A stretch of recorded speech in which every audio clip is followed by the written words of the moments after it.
Assalamualaikum warahmatullahi wabarakatuh. Waalaikumsalam warahmatullahi wabarakatuh. Alhamdulillahi anzala al-Qur'an hudan linnasi wa bayyinatin minal huda wal furqan. Wassalatu wassalamu ala ashrafil anam wa ala alihi wa ashabihil kiram, amma ba'du. Saudara-saudara kaum muslimin rahimakumullah.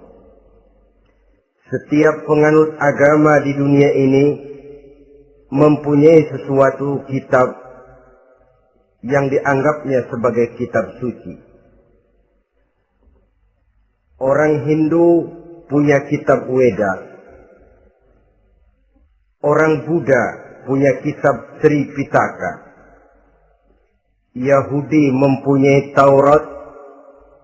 Nasrani mempunyai Injil. Penganut Konghucu punya kitab Tao Te Ching. Orang Majusi punya kitab Zen Avesta. Orang Kebatinan punya kitab Serat Centani, Hidayat Jati, Darmo Gandul, atau Gasoloco. Sementara kita umat Islam oleh Allah diberikan Al-Quranul Karim. Mengapa kita yakini Quran ini sebagai kitab suci? Pertama, ia bebas dari intervensi dan investasi manusiawi. Ia sepenuhnya, baik isi maupun redaksi, adalah produk dari Allah Subhanahu wa ta'ala. Kita yakini Quran kitab suci karena sampai hari ini belum ada seorang pun yang sanggup membuat seperti itu. Suatu kitab hanya dinamakan suci kalau dia bersih dari investasi dan intervensi manusia. Al-Quran ini sejak turunnya 14 abad yang lalu telah menantang. Wa in kuntum fi raibin mimma nazzalna ala abdina fa'tu bi suratin min misli. Apabila kamu ragu-ragu terhadap kebenaran Quran yang kami turunkan kepada hamba kami Muhammad, atau kamu menyangka Quran itu cuma bikinan Muhammad saja, cobalah kamu buat satu surah saja semacam Al-Quran. Apabila kamu tidak mampu melakukannya seorang diri, wada'u syuhada'akum, ajak seluruh teman-temanmu. Sejak tantangan ini turun 14 abad yang lalu, sampai hari ini, tidak seorang pun yang sanggup membuat satu surah saja semacam Al-Quranul Karim. Barangkali belum pernah ada yang coba-coba. Sudah. Di antaranya apa yang dilakukan oleh Musailamah Al-Kadzab. Dia mencoba membuat satu surah semacam Al-Quran yang kalimatnya sudah berbentuk bait-bait syair, tapi isinya jauh panggang daripada api. Yang kedua, kita yakini Quran sebagai kitab suci karena isi dan ajarannya sesuai dengan fitrah manusia. Suatu kitab dinamakan suci kalau ajarannya sejalan dengan fitrah manusia. Misalnya, manusia secara fitrah, kalau dia laki-laki, normal nafsu kepada perempuan, itu fitrah. Perempuan suka kepada laki-laki, itu fitrah. Kalau ada kitab suci, tapi melarang manusia untuk kawin, kesuciannya perlu diselidiki. Quran kitab suci sejalan dengan fitrah manusia, maka ia menganjurkan manusia yang mampu untuk melangsungkan perkawinan. Contoh lain, secara fitrah manusia perlu makan. Kalau ada kitab suci yang melarang manusia puasa saja siang malam terus menerus, itu kan sama juga nyuruh orang mati. Quran sesuai dengan fitrah manusia. Maka dalam Islam puasa wisol, puasa ngableng, apa itu istilahnya, puasa nyambung, Dari pagi sampai sore, sampai malam, sampai pagi lagi puasa terus. Bukan saja tidak boleh, malah haram hukumnya. Kenapa? Itu bertentangan dengan fitrah manusia. Yang ketiga, kita yakini Quran sebagai kitab suci karena isinya tidak kontroversial. Isinya tidak saling bertentangan satu sama lain. Di ayat manapun, Quran mengajarkan Allah itu Esa. Satu kali dia berkata haram, dia akan tetap berkata haram. Isinya tidak kontroversial. Sebab kalau ada kitab suci, di satu pihak mengajarkan Tuhan Esa, di lain ayat mengajarkan Tuhan 3, di lain ayat lagi mengajarkan Tuhan 4, kitab kacau namanya. Bagaimana suatu kitab bernama suci kalau isinya kontroversial satu dengan lainnya? Dari 3 kriteria inilah kita yakini Quran sebagai kitab suci. Masalah yang akan kita bicarakan pada pertemuan kita kali ini, bagaimana sikap kita terhadap Al-Quranul Karim sebagai kitab suci. Berangkat dari sebuah hadis di mana Rasulullah Sallallahu Alaihi Wasallam pernah memberikan tawaran. Beliau bersabda, "Man ja'ala al-Qur'ana amamahu qadahu ilal jannah, wa man ja'ala al-Qur'ana khalfahu saqahu ilan nar." Siapa yang menjadikan Quran sebagai imam, maka Quran akan membimbing dia ke dalam surga. Tetapi siapa yang menjadikan Quran sebagai makmum, maka Quran akan mendorong dia ke dalam neraka. Pilihan terserah kita. Siapa yang menjadikan Quran sebagai imam, ditempatkannya Al-Quran di depan, dia ikuti petunjuk dan ajaran Al-Quran, maka Quran akan membimbing dia ke surga. Surga dunia, lebih-lebih lagi surga akhirat. Tetapi sebaliknya, siapa yang menempatkan Quran di belakangnya, dia belakangi Al-Quran, dia belakangi perintah dan ajaran-ajaran Al-Quran, dia perturutkan hawa nafsunya dalam kehidupan ini, maka Quran akan mendorong dia ke dalam neraka. Ya, neraka dunia, lebih-lebih lagi neraka akhirat. Pilihan terserah kita. Saya mau tanya, kira-kira Quran dalam hidup kita jadi imam apa jadi makmum? Imam apa makmum? Kalau Quran jadi imam, artinya kita umat Islam jadi makmum.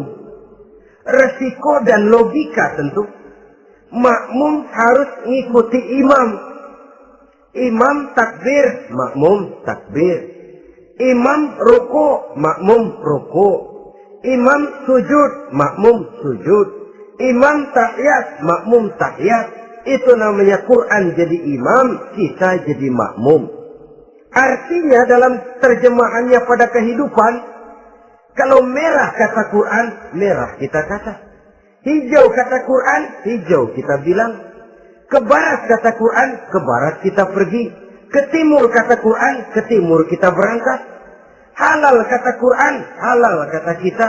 Haram kata Quran, haram kita bilang. Itu Quran imam, kita makmum. Nyatanya kadang-kadang kontras. Nyatanya kadang-kadang paradok. Merah kata Quran, hijau dong kata kita. Halal kata Quran, remeng-remeng kata kita. Ke barat kata Quran, ke timur kita pergi. Dalam praktek kita mau jadi makmum, Quran kita suruh jadi imam. Kita sesuaikan Quran dengan selera kita. Mana-mana ayat yang menguntungkan, mana ayat yang sesuai dengan mau kita, itu yang kita baca kuat-kuat. Itu yang kita canangkan ke tengah masyarakat ramai. Tapi manakala Quran itu bertentangan dengan nafsu kita, bertentangan dengan gaya dan kepribadian kita, kita umpetin itu Quran. Kalau kita cuma umpetin lumayan, kadang-kadang kita tuduh Quran ketinggalan zaman. Kita anggap Quran tidak relevan lagi dengan situasi dan kondisi. Kalau sudah begitu, sudah menyeberang terlalu jauh namanya. Saudara-saudara kaum muslimin rahimakumullah. Inilah makna hadis Nabi yang diriwayatkan dari Imam Ali bin Abi Thalib, bersabda Rasul, "Man qara'al Qur'ana fastazharahu fa ahalla halalahu wa harrama haramahu adkhalahul jannah." Barang siapa yang membaca Al-Quran lalu memperhatikannya, kemudian menghalalkan yang halal dan mengharamkan yang haram, maka Allah akan memasukkan orang itu ke dalam surga. Ya surga dunia, ya surga akhirat. Apabila kita renungi hadis ini, maka untuk berimam kepada Al-Quran ada 3 jalan utama yang harus kita laksanakan. Pertama, dari kalimat man qara'al Qur'an, barang siapa yang membaca Al-Quran. Ini artinya siapa yang ingin menjadikan Quran sebagai imam di dalam kehidupan, jalan pertama yang harus ditempuhnya menanamkan kegemaran membaca Al-Quranul Karim. Al-Quran gharibun fima baina qaumin la yaqra'una. Quran akan jadi asing, Quran akan jadi aneh kalau terletak di tengah rumah orang Islam yang tidak suka membaca Al-Quranul Karim. Jadi langkah pertama, tanamkan kegemaran membaca Al-Quran. Saya tidak menyalahkan kalau remaja kita gandrung kepada Stevie Wonder. Baik kalau mereka senang kepada suara emasnya Michael Jackson atau suaranya Madonna. Tapi kalau sampai harus mengalahkan kecintaan mereka kepada membaca Al-Quran, ini ironi. Sebagai orang tua, kalau anak-anak kita buta huruf Latin, katanya menghambat pembangunan. Bahkan pemerintah saja menggalakkan bebas 3B itu. Buta aksara diantaranya, supaya rakyat bisa membaca huruf Latin. Kalau anak-anak kita buta huruf Latin, katanya menghambat pembangunan. Bagaimana kalau anak-anak kita buta huruf Quran? Jelas saja menghambat proses kesadaran dan kebangkitan dari dunia Islam itu sendiri. Satu contoh ringan. Dulu sebelum pembangunan merata, listrik belum lagi masuk desa, kampung gelap, rumah pakai lampu minyak. Kalau kita masuk kampung, terasa banyak orang Islam. Kenapa? Di rumah sebelah sana kita dengar anak muda sedang latihan baca rawi. Sebelah sini ibu-ibu sedang selawatan. Di rumah sana remaja sedang baca Quran. Pembangunan maju, listrik masuk desa. Alhamdulillah. Tapi apa yang kemudian terjadi? Proses pergeseran nilai. Setelah listrik masuk desa, radio main kenceng-kencengan. Televisi main gede-gedean. Baca Quran sudah barang aneh, langka. Tengoklah sekarang kalau kita masuk kampung, ada yang remaja sedang baca Quran. Rasanya kok aneh, nggak umum. Sesuatu yang baik malah menjadi nilai-nilai keanehan. Saudara-saudara kaum muslimin rahimakumullah, tanamkan kegemaran membaca. Dalam satu hadis Nabi pesan, nawiru buyutakum bitilawatil Quran. Sinari rumah tanggamu dengan bacaan Quran. Sebab listrik ini cuma bisa menerangi gelap, tapi tidak akan sanggup menerangi hati manusia. Quran produk Allah dibaca dalam segala keadaan, tepat dan pantas. Lihat saja, orang sedih baca Quran, terhibur. Orang gembira baca Quran, tidak lupa diri. Di rumah mewah ada yang baca Quran, bagus. Di gubuk reot di pinggir kali ada yang baca Quran, cocok. Orang kawin dibacakan Quran, bagus. Orang mati dibacakan Quran, tidak jelek. Dalam segala keadaan, in all season, bahasa kerennya, dia pantas dibaca. Saudara-saudara, bahkan orang sakit gigi pun kalau dengar baca Quran, tidak marah. Coba lihat. Dia senang benar lagu Michael Jackson, tapi giliran sakit gigi. Coba setelin lagu Michael Jackson, kalau nggak mencah-mencah. Kamu gila apa nggak tahu saya lagi sakit gigi? Tapi coba bacakan Quran. Dia pasti tidak marah. Begitu besar daya pengaruhnya. Bahkan Abu Jahal sama Abu Lahab pernah rapat. Kata Abu Jahal sama Abu Lahab, Mas Lahab, gini loh Mas. Kenapa? Ini saya pikir-pikir salah satu yang menyebabkan kenapa saudara kita banyak ikut ajaran Muhammad. Mereka kalau sudah dengar bacaan Quran terpesona. Jadi kita blokir saja. Caranya gimana? Kasih pengumuman kepada Quraisy, jangan sekali-kali mau dengerin Muhammad baca Quran. Kamu juga jangan. Dan kamu, saya pun begitu. Mari kita janji, tidak mau dengar bacaan Quran. Salaman. Pulang ke rumah masing-masing. Dapat 1 hari, tahan. 2 hari, bertahan. 3 hari, seminggu ke atas. Abu Jahal mulai ada semacam rindu. Kangen, pengen dengar ayat Quran. Karena secara pribadi dia mengakui keindahan gaya bahasanya jauh lebih tinggi dari kemampuan penyair Quraisy. Isi ajarannya sangat dalam dan menyentuh segi-segi kehidupan manusia. Nggak tahan Abu Jahal kayak dikin-dikin hatinya. Keluar rumah, mindik-mindik, umpet-ngumpet. Ngempet di rumah Nabi. Pengen dengar Nabi baca Quran. Rupanya Abu Lahab sama. Pikir Abu Jahal, Abu Lahab nggak bakalan keluar. Abu Lahab berpikir, Jahal pasti di rumah. Dua-duanya bareng berangkat ke rumah Nabi. Cuma yang satu dari sebelah barat, yang satu dari sebelah timur. Ngempet, ketemu di sudut, sama-sama kaget. Jahal, loh kamu Lahab? Iya. Kamu ngapain? Lah kamu ngapain? Akhirnya sama-sama malu. Sama-sama tidak bisa menahan diri. Akhirnya sama-sama ngakuin.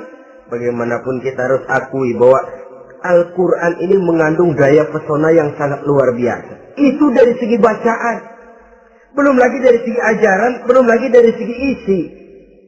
Tanamkan kegemaran membaca Al-Quran. Sampai-sampai Nabi katakan, Innallazi laisa fi jawfihi syai'um minal Quran kal baitil kharib.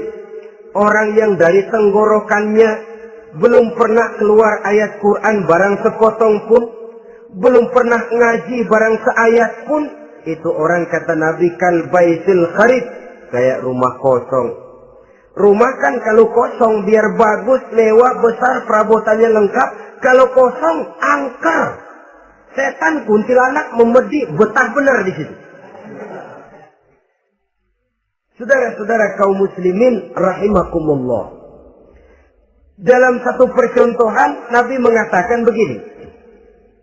Masalul mu'minil ladzi yaqra'ul Qur'an kamasalil utrujah. Rihuha thayyibun wa ta'muha thayyibun. Orang mukmin yang suka membaca Quran adalah ibarat buah utrujah. Baunya wangi, rasanya lezat.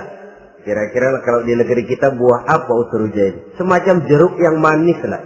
Sudah baunya wangi, rasanya enak. Itu buah. Orang mukmin yang suka baca Quran kayak buah itu.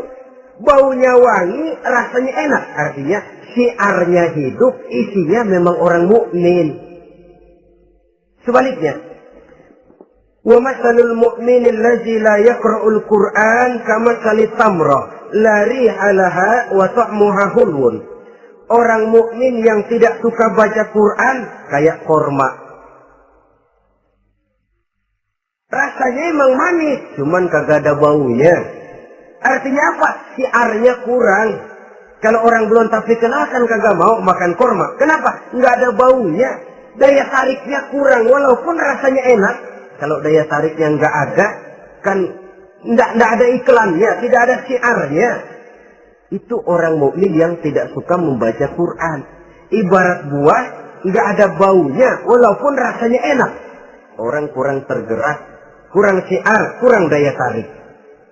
Sebaliknya, wa masalul munafiq allazi yaqra'ul Qur'an kamasalir raihanah rihuha thayyibun wa ta'muha murrun. Orang munafik yang suka baca Quran seperti buah raihanah. Apa itu? Baunya wangi, rasanya pahit. Orang munafik baca Quran kayak buah itu. Baunya sih enak, cuman rasanya pahit. Ya munafik baca Quran. Syiarnya sih lumayan, daya tariknya hebat, isinya munafik.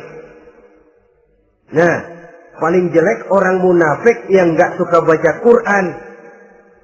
Wa masalul munafiqil ladzi la yaqra'ul Qur'an kamasalil hanzalah laisa laha rihun wa ta'muha murrun. Orang munafik yang tidak suka baca Quran seperti buah hanzalah, sudah enggak ada baunya, rasanya pahit lagi. Kalau buah pacek kali.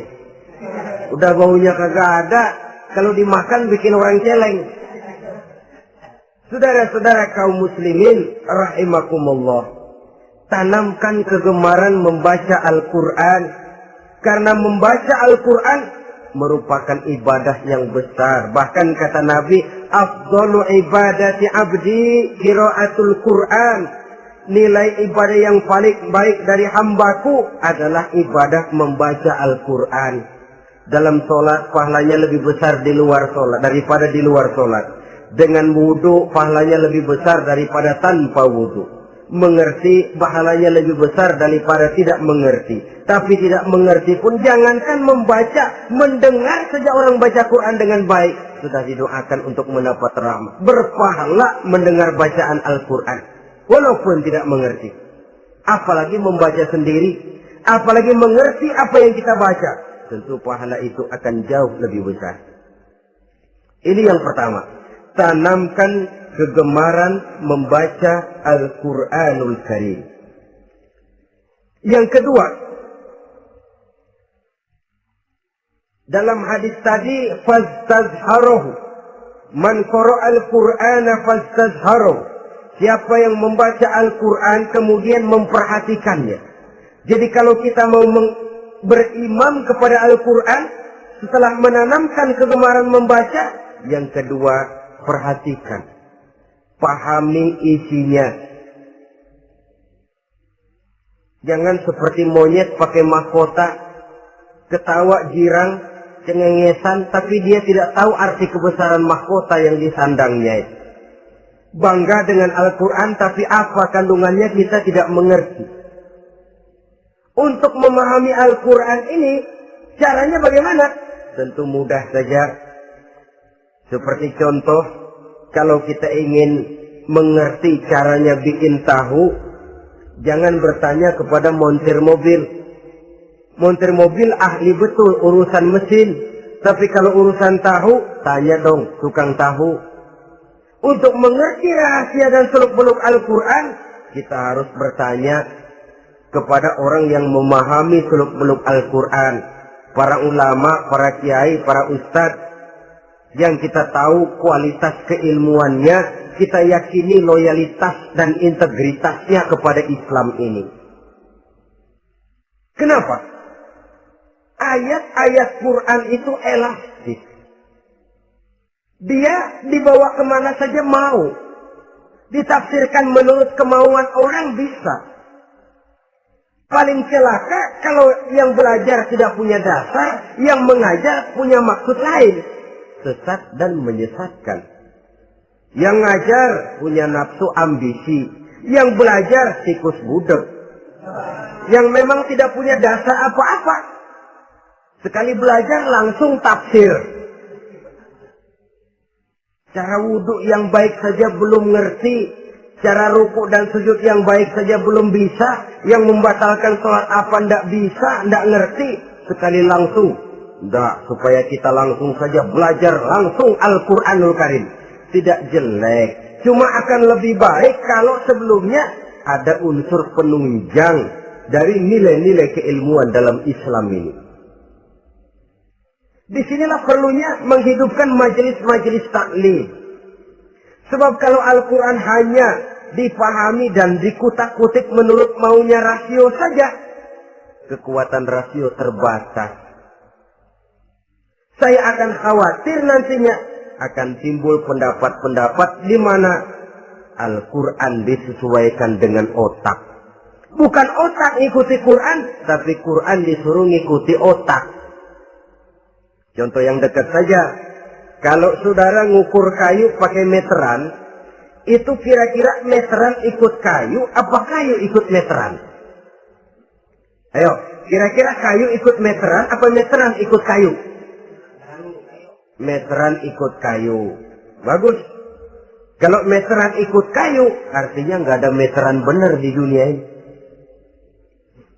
Kayunya kependekan, meterannya dipotong. Kan begitu loh, meteran ikut kayu namanya. Bukan meteran ikut kayu, tapi kayu yang harus ikut meteran. Otak harus ikut wahyu. Jangan wahyu disuruh ikut otak. Manusia ikut Quran, jangan Quran disuruh ikut manusia.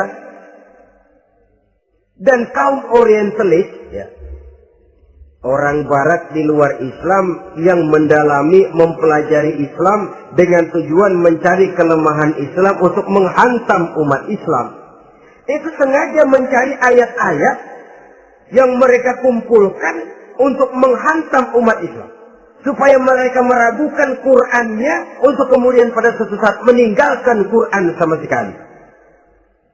Timbullah pendapat ada ayat Quran yang sudah tidak sesuai lagi katanya dengan situasi dan kondisi. Seolah-olah otak manusia sudah jauh lebih pintar daripada Al-Quranul Karim.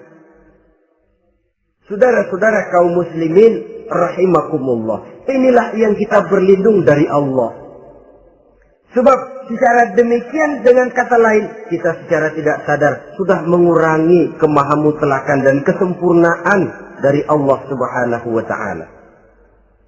Untuk memahami Al-Quran, maka kita harus bertanya kepada ahlinya, mengaji, menghidupkan majelis-majelis taklim. Jangan sampai Al-Quran menjadi awam di tengah masyarakat Islam sendiri. Ini jalan yang kedua, memahami isinya. Sehingga dengan demikian, manakala Al-Quran dibacakan orang, pemikiran kita tidak lagi terpusat kepada kemerduan suara orang yang membaca, tapi tertuju kepada isi yang dikandungnya. Sehingga dalam kondisi semacam itu, boleh jadi tiap kali dibacakan Al-Quran, nilai iman makin tambah. Kita dengar orang baca, Alam taro kaifa fa'ala rabbuka bi ashabil fil. Terbayang oleh kita bagaimana Raja Abrahat dengan pasukannya mau menghancurkan Ka'bah. Bagi Allah cukup menurunkan burung ababil, hancur lebur Abrahat, raja besar dengan seluruh pasukan gajahnya, berantakan dibuatnya cuma dengan burung ababil. Allah Maha Besar, Allah Maha Kuasa. Tambah iman.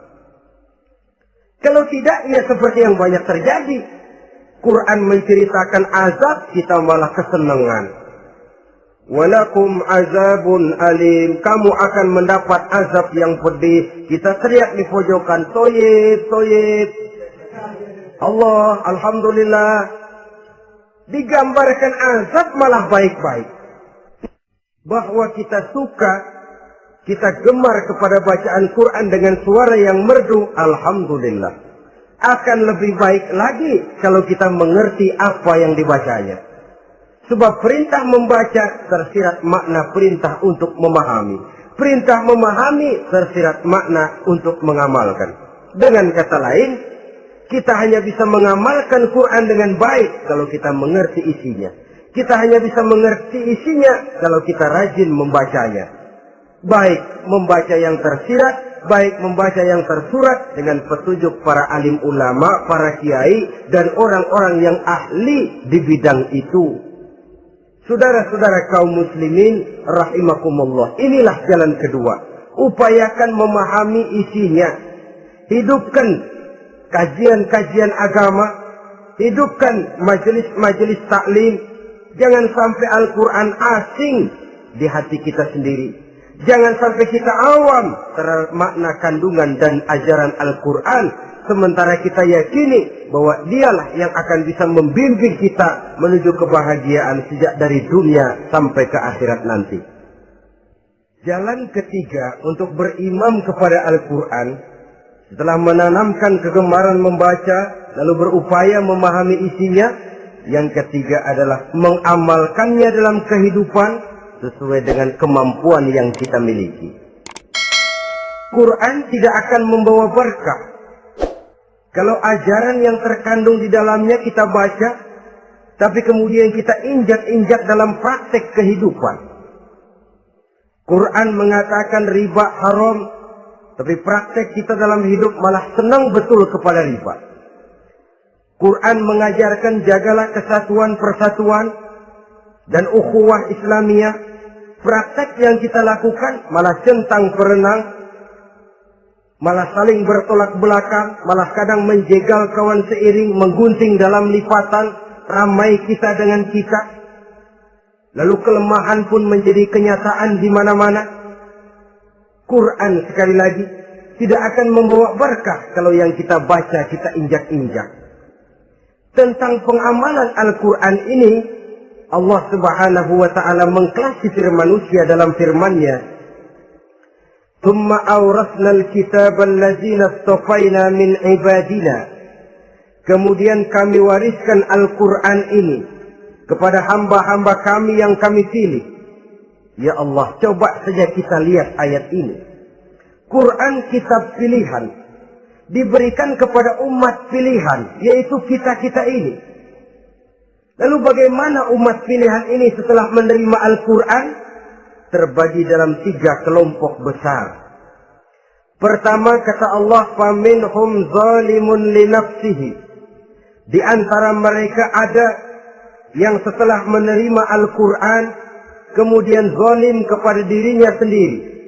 Artinya hanya mulutnya saja yang menerima Al-Quran, tapi perbuatannya menginjak-injak Al-Quran. Orang semacam ini tidak zalim kepada Allah, tidak zalim kepada Rasulullah, tetapi orang semacam ini zalim kepada dirinya sendiri. Dia terima Quran dengan mulutnya, tapi dia injak-injak Quran dengan perbuatannya. Na'udzubillah summa na'udzubillah. Kelompok yang kedua, faminhum muqtasid. Di antara mereka ada yang setelah menerima Al-Quran lalu muqtasid. Muqtasid ini 50-50. Ngambil jalan tengah. Ajaran Quran dipakai, ajaran setan dikerjain. Artinya juga perintah Quran oke, larangan Quran ho-oh. Saudara-saudara, malaikat bingung bagaimana monternya nih anak ini. Perintah Quran dikerjain, larangan Quran juga dikerjain. Ini muqtasid. Nah, yang ideal adalah golongan yang ketiga kata Allah, "Wa minhum sabiqun bil khairati biiznillah." Di antara mereka ada lagi yang setelah menerima Al-Quran lalu berlomba-lomba melaksanakannya, berlomba-lomba mengamalkan kebaikan, dan itu hanya bisa terjadi biiznillah, dengan izin dari Allah. Hidayah, saudara-saudara. Berapa banyak orang yang mengerti Quran tapi hidupnya jauh dari cahaya Quran. Berapa banyak orang yang ahli Quran tapi cahaya Quran tidak menerangi kehidupannya. Berapa banyak orang yang ahli hukum tapi bikin bingung masyarakat dengan fatwanya. Saudara-saudara kaum muslimin, kenapa bisa terjadi? Itu tidak ada hidayah, tidak biiznillah, tidak ada izin dari Allah. Maka bisa membaca Quran, alhamdulillah. Bisa memahaminya, kita bersyukur kehadirat Allah. Lebih penting dari itu, kita mohon hidayah agar bisa mengamalkannya sesuai dengan kemampuan kita. Saudara-saudara kaum muslimin rahimakumullah. Mana yang lebih banyak di zaman kita sekarang ini? Kita bisa analisa. Ada yang menerima Quran hanya dengan mulutnya saja. Kalau ditanya, Tuhanmu siapa? Allah. Kiblatmu mana? Ka'bah. Saudaramu siapa? Umat Islam. Kitab sucimu apa? Quran. Kamu bisa baca? Enggak. Ya, kalau cuma enggak bisa baca, barangkali kadang-kadang Quran saja pun tidak punya. Ini yang ironi, ini yang menyedihkan. Saudara-saudara kaum muslimin rahimakumullah. Tanpa melaksanakan konsepsi Al-Quran di dalam kehidupan, maka kesenangan kita membacanya, pengertian kita tentang Al-Quran barangkali tidak akan bisa berbuat terlalu banyak di dalam kehidupan. Maka sekarang ini sudah ada terjemahan Quran dalam bahasa Indonesia, dalam bahasa daerah, dalam bahasa Inggris, Belanda, bahkan Jerman, yang masih harus terus dan selalu ditingkatkan terjemahan Quran di dalam kehidupan. Dengan kata lain, kita umat Islam menunggal dengan Quran kita. Jangan cuma jadi kebanggaan Islam tinggi, tidak ada yang lebih tinggi dari Islam. Quran kitab suci, tidak ada yang bisa menandinginya. Qurannya, tapi umatnya, kadang-kadang kita ini jauh panggang daripada api. Kita bersyukur musabaqah tilawatil Quran dihidupkan dengan biaya bermiliar rupiah, sejak dari tingkat kelurahan, kecamatan, wali kota, provinsi, sampai kepada tingkat nasional, untuk menanamkan kegemaran membaca Quran. Setelah itu, hendaknya diadakan peningkatan dengan upaya memahaminya. Sehingga pada suatu saat, boleh kita adakan musabaqah pengamalan Quran. Hadiahnya, sudah langsung dari Allah sendiri. Ini yang kita perlu berlomba. Berlomba mengamalkan ajaran Quran. Sabiqun bil khairat. Berlomba mengamalkan ajaran-ajaran Al-Quranul Karim. Nah, oleh karena Al-Quran ini dalam bentuknya yang umum kadang-kadang hanya menjelaskan satu persoalan secara global, kita memerlukan tuntunan sunnah dari Rasulullah Sallallahu Alaihi Wasallam. Umpamanya, Quran hanya mengajarkan aqimis sholat, dirikan sholat. Caranya bagaimana? Tidak ada cara sholat dalam Quran. Dari mana kita tahu cara sholat? Dari sunnah. Itu sebabnya selain Al-Quran sebagai sumber utama, kita memerlukan sunnah. Bahwa sholat pakai takbiratul ihram di Quran tidak ada. Bahwa sholat pakai tahiyat dalam Quran tidak ada. Jadi kalau orang cuma Quran saja, tidak ada sunnah itu, ya bagaimana kita bisa sholat? Quran cuma mengatakan wa atimul hajja wal umrata lillah, laksanakan haji dan umrah karena Allah. Bagaimana manasik haji? Bagaimana cara sa'i? Bagaimana cara wukuf? Bagaimana cara melontar? Tidak ada dalam Quran. Yang memuat itu tidak lain sunnah. Untuk memahami Quran dan sunnah ini, kita memerlukan orang yang menguasai Quran dan sunnah. Oleh karena itu kita perlu petunjuk kepada para ulama. Itu sebabnya Quran sendiri mengatakan, wa in tanaza'tum fi syai'in farudduhu ila Allahi wa rasulih. Apabila kamu berbeda pendapat tentang suatu persoalan, kembalikan kepada Allah dan Rasulnya. Kembalikan kepada Allah artinya kembalikan kepada Quran. Kembalikan kepada Rasul, maksudnya kembalikan kepada sunnah. Siapa yang mengerti Quran dan sunnah? Para ulama yang kualitas ilmunya kita yakini, loyalitas dan kredibilitas serta integritas keislamannya bisa menjadi panutan. Saudara-saudara kaum muslimin rahimakumullah. Dengan demikian, kalau orang berkata, langsung saja memahami Quran. Sekarang kan sudah banyak terjemahannya. Tidak usah lewat ulama-ulamaan. Saya tidak mencela, cuma agak mengkhawatirkan. Kalau dia memahami Quran cuma sekedar lewat terjemahannya saja, sangat mungkin jadi dia bisa salah paham. Kita memerlukan bantuan sunnah. Kita memerlukan petunjuk para ulama yang menguasai di bidang itu. Kembalikan kepada Quran dan sunnah artinya bertanya kepada orang yang memahami Quran dan sunnah. Nah, dengan begitu kan akan terjadi perbedaan pendapat. Perbedaan pendapat sesuatu yang halal sepanjang tidak menyebabkan kita berpecah belah. Halal berbeda pendapat. Asal diletakkan pada proporsinya. Apalagi kalau perbedaan pendapat itu cuma masalah teknis, bukan masalah prinsip. Kenapa tidak pulang saja kepada tuntunan Quran? Lana a'maluna walakum a'malukum. Kami akan mengamalkan amalan yang kami yakini benarnya. Saudara persilahkan mengamalkan amalan yang saudara yakini benarnya. Sama-sama punya alasan, sama-sama punya dalil. Tidak usah saling menyalahkan. Tidak usah saling mengklaim, merasa yang paling benar, orang lain salah semua. Kemukakan argumen, jangan sentimen. Harus dengan semangat mencari kebenaran, bukan untuk mencapai kemenangan. Kalau sentimen lebih penting dari argumen, kalau kemenangan lebih diutamakan dari mencari kebenaran, yang berlaku kadang-kadang gengsi. Kalau sudah gengsi, yang bicara emosi. Kalau sudah emosi, istilah kita di kampung, ngambek. Gedean ilmunya sama ambeknya. Kadang-kadang, saya kalau nggak jadi imam, nggak mau sembahyang di situ. Kalau nggak jadi imam, orang lain dianggapnya kagak sah sembahyangnya. Pokoknya kalau nggak ngaji sama saya, Islamnya kurang benar. Mengklaim. Perbedaan pendapat wajar, halal, asal tidak menyebabkan kita berpecah belah. Dan sewajarnya kita lebih berusaha mencari titik pertemuan, memperbesar persamaan, dan bukan mengutak-utik perbedaan. Kadang-kadang inilah penyakit kita nih.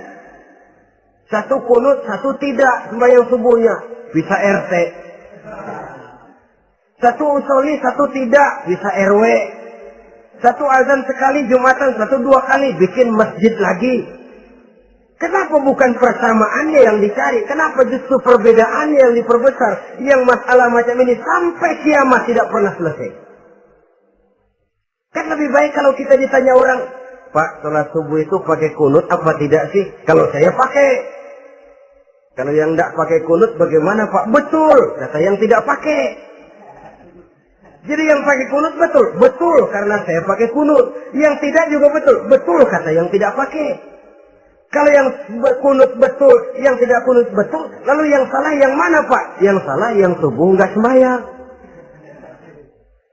Lebih objektif, proyek garapannya ada, umat tidak berpecah belah. Ini yang konyol, kadang-kadang khutbah Jumat pakai membongkar khilafiyah, menghantam tahlil, menghantam kunut. Selesai sembahyang Jumat, apa yang terjadi? Umat resah, masyarakat gelisah, polemik timbul, masalah tidak terselesaikan. Orang jadi khotib itu raja dalam mimbar Jumat, siapa yang mau bantah dia? Kalau memang mau buka itu persoalan khilafiyah, buka dalam forum khusus. Adakan pengajian, jelaskan masalahnya secara luas, mendasar. Jangan mengklaim dan memvonis. Berikan kebebasan kepada umat untuk menilai masalahnya selesai. Yang tidak puas bisa bertanya. Saudara-saudara, sudah lewat masanya kita meributkan soal itu. Sudah datang waktunya di mana kita lebih mementingkan dan membicarakan masalah-masalah yang lebih mendesak dihadapi oleh umat. Kemiskinan misalnya, kebodohan misalnya, keterbelakangan umpamanya, peluang untuk mendapatkan pendidikan yang layak bagi anak-anak kita yang berotak cerdas tapi tidak punya kemampuan ekonomi umpamanya. Itu akan lebih objektif ketimbang kita membicarakan masalah-masalah yang sampai kiamat tidak akan pernah selesai. Yang hanya akan menyebabkan kita menjadi lemah, persatuan koyak, solidaritas sosial lalu menurun, saling curiga menjadi tumbuh karenanya, dan pada akhirnya kita tidak akan pernah bisa berbuat banyak. Untung kalau tidak menjadi tertawaan bagi orang yang berdiri di luar pagar. Saudara-saudara kaum muslimin rahimakumullah. Sekali lagi, Al-Quran tidak akan membawa berkah kalau yang kita baca, kita injak-injak. Oleh karenanya, untuk berimam kepada Quran ini, sekali lagi pertama, tanamkan kegemaran membaca. Yang kedua, upayakan memahami isinya melalui bimbingan orang yang ahli bidang itu. Yang ketiga, amalkan sesuai dengan kemampuan. Sebab itu ada prinsip, kalau isi suatu hadis nampaknya bertentangan dengan otak, kesohihan hadis itu boleh diperiksa. Tapi kalau ayat Quran nampaknya bertentangan dengan otak, otaknya yang harus diperiksa. Jangan Qur'annya lalu disesuaikan dengan otak. Sebab kalau kita sudah berani berteori, ada ayat Quran yang tidak sesuai dengan keadaan. Ayat yang mana? Yang ini. Tahun depan tambah lagi. Tahun depan tambah lagi. Makin lama makin habis Al-Quran itu. Yang perlu diperbarui cara kita memahami Quran. Bukan dengan mengemukakan teori ayat Quran kehilangan relevansi. Cara kita memahami barangkali yang kurang relevan. Dalam situasi, dalam konteksnya dengan situasi dan kondisi. Jangan lupa, Al-Quran ini kan untuk semua umur. Dia bisa dipahami secara filosofis, dia bisa dipahami dengan kacamata orang awam.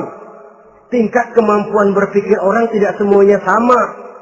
Kalau semua orang kita mau ajak berfilsafat, merenung dalam-dalam, menerawang tinggi-tinggi, ialah buat mereka yang terjangkau oleh perguruan tinggi. Tapi buat saudara-saudara kita, pedagang-pedagang kecil, petani di desa-desa terpencil, remaja-remaja yang jauh dari sentuhan teknologi canggih, sanggupkah mereka berpikir filosofis? Sementara mereka merupakan bagian terbesar dari kondisi umat ini. Saudara-saudara kaum muslimin, oleh karenanya ditentang membaca, memahami dan mengamalkan, Rasulullah Sallallahu Alaihi Wasallam pernah memberikan sugesti. Beliau bersabda, "In aradtum aisas su'ada," apabila kamu menginginkan kehidupan yang bahagia, hidup seperti hidupnya orang-orang yang bahagia, dan tentu ini keinginan kita semua. Wa mautas syuhada, dan menginginkan mati sebagai matinya para syuhada, para pahlawan pembela agama, orang yang mati syahid. Wah, ini sudah tidak duanya ini. Hidup mulia, mati syahid. Dapat dua-duanya. Wan najata yaumal hasri, dan ingin mendapat keselamatan pada hari hasyar, hari pengumpulan manusia di padang mahsyar. Wa zilla yaumal harri, dan mendapat perlindungan dari Allah pada hari yang sangat panas. Wal huda minadh dhalalah, dan mendapat petunjuk dari kesesatan. Nah, ini keinginan semua orang. Kan yang kita cari apa sih? Hidup bahagia. Biar ndak kaya asal bahagia, sudah enak. Lalu apa lagi? Matinya sebagai syahid. Kemudian di hari pengumpulan nanti mendapat keselamatan. Lalu pada saat orang lain kepanasan kita mendapat perlindungan. Kemudian orang lain kebingungan kita mendapat petunjuk. Kalau ini yang diinginkan kata Nabi, resepnya fa'adimu qiraatal Quran, maka lazimkan, biasakan olehmu membaca Quran. Tidak ada terlambat. Idealnya memang dari kecil, sebab lidah kalau sudah kaku berat. Disuruh baca innallaha laghaniyun hamid, lidahnya berat. Innallaha lampuniyun hamid, lampuniyun. Laghaniyun jadi lampuniyun. Lidah itu kalau sudah berat ya memang berat. Disuruh baca ya bani Israel, lidahnya berat. Ya bini Siroil. Jadi ya bini Siroil. Saudara-saudara, idealnya memang dibiasakan dari kecil supaya lidah itu ringan. Kalau tidak ada istilah terlambat. Saya malu pak, belajar alif-alifan udah gede. Ya jangan alif-alifan, alif beneran. Alif-alifan kapan bisa ya? Alif beneran yang dipelajari. Tidak ada istilah terlambat, tidak ada istilah malu untuk belajar Al-Quran ini. Saudara-saudara kaum muslimin rahimakumullah. Ini sugesti untuk menanamkan kegemaran membaca. Lalu sugesti untuk memahaminya. Tentu banyak ayat, banyak hadis. Mengapa tidak diantara kamu sekelompok orang yang berangkat untuk memperdalam, memahami agama. Falaula nafaro min kulli firqatin minhum ta'ifatun liyatafaqahu fid din. Di tengah kelompok orang yang berangkat belajar teknologi canggih, di tengah grup orang yang mendalami ekonomi, di tengah kelompok orang yang membidangi hukum, di tengah kelompok orang yang sibuk meneliti ilmu-ilmu kedokteran, mengapa tidak ada kelompok orang yang secara takhasus liyatafaqahu fid din, mendalami agama ini, mendalami Quran ini harus ada. Lalu sugesti untuk mengamalkan Al-Quran kelihatan dari peringatan Allah yang kita bisa temukan pada surah Toha ayat 124 sampai dengan 127. Wa man a'rada an zikri, barang siapa yang berpaling dari peringatanku, kata Allah, barang siapa yang berpaling dari Al-Quran ini, dia terima Al-Quran, dia imani Quran, tapi dia berpaling dari ajarannya, dia injak-injak apa yang seharusnya dia amalkan, dia perturutkan hawa nafsunya, maka kata Allah, fa inna lahu ma'isyatan dhanka, dia akan diberikan satu penghidupan yang sempit. Inna lillahi wa inna ilaihi raji'un. Diberikan hidup yang sempit. Kalau hidup sudah terasa sempit, bagaimanapun luasnya rumah, sempit. Kalau hidup sudah terasa sempit, bagaimanapun banyaknya harta, sumpek. Kalau sudah hidup ini terasa sempit, bagaimanapun luasnya pergaulan, tidak ada tempat kita bertanya, melarikan persoalan, membagi rasa. Siapa yang berpaling dari Quran, dia akan diberikan penghidupan yang sempit. Bukan dagangnya tidak untung, bukan kerjanya tidak digaji, tapi kesempitan hati lebih bahaya loh dari kesempitan ekonomi. Itu di dunia. Di akhirat, wa nahsuruhu yaumal qiyamati a'ma. Di akhirat nanti dia akan dikumpulkan oleh Allah dalam keadaan buta. Ya Allah, ya Rasul. Padahal ke akhirat kita baru tumben. Sekali ke akhirat buta. Masya Allah. Di tempat kita lahir saja, kalau tadinya kita melihat, tahu-tahu menjadi buta, kita bingung. Padahal jalan sudah pernah kita lihat, arah sudah pernah kita tahu. Bagaimana di padang mahsyar nanti? Kemana jalan yang akan ditempuh? Kepada siapa kita hendak bertanya? Mana teman, mana istri, mana anak? Buta pula kita. Satu kesengsaraan yang merupakan puncak kesengsaraan. Dikala itu orang yang semacam tadi protes. Rabbi, lima hasartani a'ma wa qad kuntu basira. Wahai Allah, kenapa hari ini saya dikumpulkan dalam keadaan buta? Padahal ketika di dunia dulu saya melihat, saya menyaksikan gunung yang menjulang tinggi ke angkasa.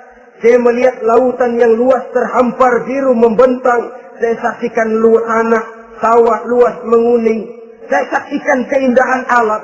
Di dunia saya melihat Allah. Kenapa sekarang saya dikumpulkan dalam keadaan begini? Protes dia, tidak terima dia. Allah jawab, kadzalika atatka ayatuna fanasisaha. Kata Allah, begitulah memang. Dahulunya waktu di dunia telah datang ayat-ayat kami kepadamu. Telah turun Al-Quran. Telah datang agama. Fanasitaha. Tapi kamu lupakan dia. Kamu lupakan Quran. Kamu lupakan Islam. Datang ayat, turun Quran, turun agama. Kamu belaga filon. Kamu belaga enggak tahu. Wa kadzalikal yauma tunsa. Maka hari ini pun begitulah kamu dilupakan. Sebagaimana dulu waktu di dunia, kamu telah melupakan ayat-ayatku, melupakan kitabku, melupakan ajaran-ajaranku. Hari ini kamu pun dilupakan. Seolah-olah Tuhan cuma nggak bilang, mereka protes, Tuhan, kenapa saya buta padahal di dunia saya ngelihat. Kata Tuhan, kalau bahasa kita, lu rasain. Lu sih, kenapa dulu di dunia? Pura-pura nggak lihat. Kenapa waktu di dunia? Pura-pura nggak tahu. Kenapa waktu di dunia? Kamu lupakan Quran. Maka hari ini pun engkau kami lupakan. Wa kadzalika al-yawma tunsa. Wa kadzalika najzi man asrafa wa lam yu'min bi ayati rabbih wal azabul akhirati asad wa abqa. Demikianlah kami membalas orang yang berlebih-lebihan, orang yang melampaui batas dan tidak mau beriman kepada ayat-ayat Tuhannya, dan sungguh siksa akhirat itu lebih dahsyat dan lebih kekal. Siksa dunia mungkin kelaparan, kekurangan ekonomi, kekurangan pakaian, tapi berapa hari paling lama seumur manusia? 70 tahun umur kita, ya paling lama begitulah. Tapi siksa akhirat, kesengsaraan akhirat, kesengsaraan neraka, asaddu wa abqa, lebih dahsyat dan lebih kekal. Di zaman sekarang orang bukan cuma berbuat potong kompas, berpikir pun potong kompas, berpikir pun ngambil jalan pintas. Dia lebih memilih kesenangan yang sedikit dengan mengorbankan kesenangan yang abadi. Dia mengejar surga yang sebentar dengan menghancurkan surga yang kekal. Dicarinya surga dunia, hidup cukup, rumah bagus, makan bagus, pakaian bagus, istri bagus, dengan menghalalkan segala macam cara, berpaling daripada kehidupan agama, lalu menginjak-injak Al-Quranul Karim. Kita berlindung kepada Allah, jangan sampai dimasukkan dalam kelompok yang di akhirat nanti dibangkitkan dalam keadaan buta. Na'udzubillah summa na'udzubillah. Di sini kita terkesan dengan apa yang dikatakan Sayyid Muhammad Abduh, al-Islam mahjubun bil muslimin. Kebesaran Islam kadang-kadang tertutup oleh tingkah laku umat Islam sendiri. Keluhuran dan kesempurnaan Al-Quran tertutup oleh kebodohan umat Islam. Sedangkan untuk mengungkapkan rahasia Al-Quran ini diperlukan keahlian yang kompleks. Saudara yang di Fakultas Teknik belajar teknologi, ungkap buka rahasia Quran di bidang teknologi. Saudara yang di bidang kedokteran, ungkap buka rahasia Al-Quran di bidang kedokteran. Saudara yang ahli geologi, pelajari struktur kulit bumi dengan mengungkap rahasia Al-Quran. Sehingga pengkajian kita tentang teknologi, pengkajian kita tentang angkasa luar, pengkajian kita tentang anatomi manusia akan berakhir kepada subhanaka ma khalaqta hadza batila. Ya Allah, tidak satu pun yang engkau ciptakan ini sia-sia. Perut bumi mengandung minyak, timah, kekayaan yang berharga untuk manusia. Mempelajari angkasa luar bisa memahami musim dan menyelamatkan manusia. Mempelajari rimba belantara, teknologi canggih, akhirnya akan memperkuat nilai-nilai iman. Menterjemahkan ajaran Quran lewat disiplin ilmu yang kita kuasai masing-masing, untuk kemudian bekerja sama bahu-membahu dalam rangka mengimani Al-Quran, mengamalkan Al-Quran, dan mengawal keluhuran Al-Quranul Karim yang atas dasar tuntunannya kita hidup, untuknya kita berjuang, dan dalam bimbingannya kita ingin kembali menghadap Allah Subhanahu wa Ta'ala. Inilah pertemuan yang singkat ini. Mudah-mudahan kita diberikan kekuatan oleh Allah untuk berimam kepada Al-Quran, menjadikannya sebagai pedoman utama di dalam kehidupan kita. Terima kasih atas segala perhatian. Mohon maaf atas segala kekurangan. Usikum wa nafsi bitaqwallah. Wassalamualaikum warahmatullahi wabarakatuh.